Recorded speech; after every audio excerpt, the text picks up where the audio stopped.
Hallo zusammen und willkommen zu einer neuen Folge von Michaels Modellbaustube. In der Community habe ich euch ja gefragt, welchen Modellbauhersteller ich als nächster genauer beleuchten sollte. Gewonnen hat dabei Hasegawa. Also schauen wir doch einmal, was diese japanische Firma alles zu bieten hat. Bevor es losgeht, muss ich zuerst wieder meinen Klugscheißer-Modus aktivieren. So. Schauen wir mal, ob der noch passt. Jawohl. Und weil es heute so viele Zahlen gibt, die ich immer gern wieder mal verdrehe, habe ich da einen kleinen Spickzettel dabei. So, ich bin bereit und wenn ihr das seid, dann können wir ja loslegen. Gegründet worden ist Hasegawa 1941 in Shizuoka. Bei wem es da jetzt klingelt, der hat diesen Namen sicher schon mal auf meinem Kanal gehört, weil auch Tamiya und Fujimi haben dort ihren Hauptsitz. Und witzigerweise liegen diese Firmen relativ dicht beieinander, also in japanischen Maßstäben gedacht, ne, relativ dicht beieinander. Das heißt, falls ihr dort einmal hinkommen solltet, zufälligerweise, dann könnt ihr da quasi Modellbau-Sightseeing machen. Genauso wie seinen Nachbarn hat Hasegawa nicht direkt mit dem Plastikmodellbau gestartet, sondern hat anfangs Holzmodelle produziert, zum Teil auch für Lernzwecke.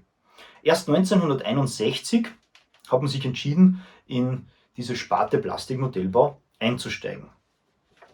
Und bereits ein Jahr später, also 1962, da hat man mit dem Schlachtschiff Yamato in 1:450 den großen Durchbruch geschafft. Von dem Bausatz haben sich über 150.000 Exemplare verkauft und das war sehr beachtlich, ne? Und zwar dann auch der Startschuss quasi für den Erfolg der Firma, aber auch ein Warnschuss für die anderen Hersteller, vor allem Tamiya, dass da jetzt neue Konkurrenz quasi auf dem Markt ist. Hat aber den beiden Firmen bis heute nicht geschadet. Zum weiteren Erfolg der Firma trugen später noch die F-104 Starfighter in 1:90 und die P-51 Mustang in 1:70 bei. Diese beiden Modelle haben sich dann auch so gut verkauft, dass man sich dann entschieden hat, komplett auf Plastikmodellbau umzusteigen. Bis heute produziert Hasegawa eigentlich ein großes Portfolio an Modellen, die sehr detailgetreu sind, aber auch ein bisschen schwerer zu bauen sind jetzt im Gegensatz zu Tamiya. Ja. So findet man bei ihnen Autos in 1:12, 1:24, eine 1:8 Aircraft Museum Collection, ja, auch noch spannend. Militaria-Sachen in 1:32, 1:48 und 1:72. Dann vergessen darf man natürlich auch nicht die Schiffe in 1:350 und 1:700, da auch als Waterline-Linie. Und dann gibt es auch noch zivile Luftfahrt in 1:200. Dann gibt es auch noch Figuren und auch Sci-Fi in diversen Maßstäben, die natürlich ja, Sci-Fi geschuldet sind. Und falls ihr euch jetzt fragt, warum ihr von dieser Firma noch keinen Bausatz gesehen habt, weil die doch so ein großes Portfolio haben, dann kann ich euch beruhigen, ihr habt ja nichts übersehen oder seid mit Scheuklappen durch die Läden gerannt. Hasegawa hat nämlich mit ausländischen Firmen Verträge. Und so bekommt man die Produkte dieser Marke hierzulande, also in Europa, unter dem Label von Revell zu kaufen. Ja, spannend. Und umgekehrt ist es aber genau gleich. Also Revell-Bausätze bekommt man in Japan unter dem Hasegawa-Label zum Kaufen. Neben den ganzen Modellen, Bausätzen halt und so, produziert Hasegawa auch noch Zubehör. Am bekanntesten ist da wahrscheinlich die selbstklebende Folie, mit der man Carbon, Spiegel, klare Farben und neuerdings auch Holz darstellen kann. Außerdem produzieren sie auch noch für ihre hauseigenen Bausätze so kleine Detailsets, die wirklich super sind und die Modelle dann dementsprechend aufwerten. Was komplett fehlt, ist ein eigenes Farbsortiment. Das brauchst du zum Glück aber nicht, es gibt ja schon genug Formhersteller. Und in ihren Bauanleitungen findet sich deshalb immer die Farbangaben von Gunze, aka Mr. Hobby.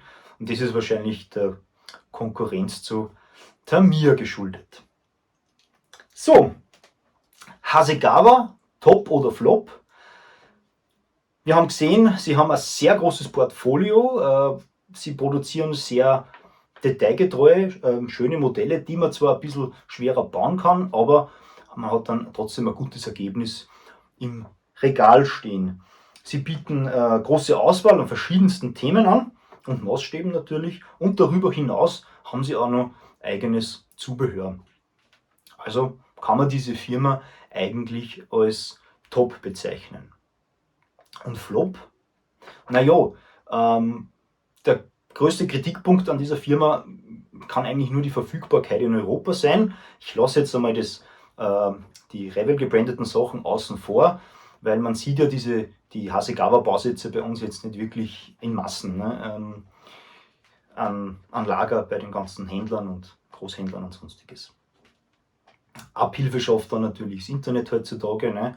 Bei kleinen Händlern, da wird es dann schon ein bisschen schwerer. Die haben Hasegawa-Bausätze meistens nicht an Lager. Und wenn es dann zum Bestellen wird, dann wird es meistens auch ein bisschen teuer, weil da nur der ganze Import und alles dazu kommt. Was ich auch schon gehört habe, oder was mir auch schon einige Leute gesagt haben, dass der Kunststoff von Hasegawa nicht so gut sein sollte. Er ist teilweise ein bisschen spröde, bricht leicht und so. Da muss ich jetzt aber ehrlich dazu sagen, ich habe schon einige Hasegawa-Bausätze gebaut und mir ist da noch nichts aufgefallen. Ganz im Gegenteil, was mir aufgefallen ist eigentlich, dass das alles sehr sauber gemacht war. Also wirklich feine Details, keine Gräten, keine Fischhaut und so weiter. Jo, und jetzt seid ihr dran. Habt ihr schon mal einen Hasegawa-Bausatz auf eurem Tisch gehabt? Wenn ja, was sind eure Erfahrungen damit? Schreibt es einfach in die Kommentare. Ich bin da wieder gespannt, was wir da alles zusammentragen können. Jo, und bis zur nächsten Folge. Da wünsche ich wie immer eine gute Zeit und viel Spaß beim Modellbau. Euer Michael.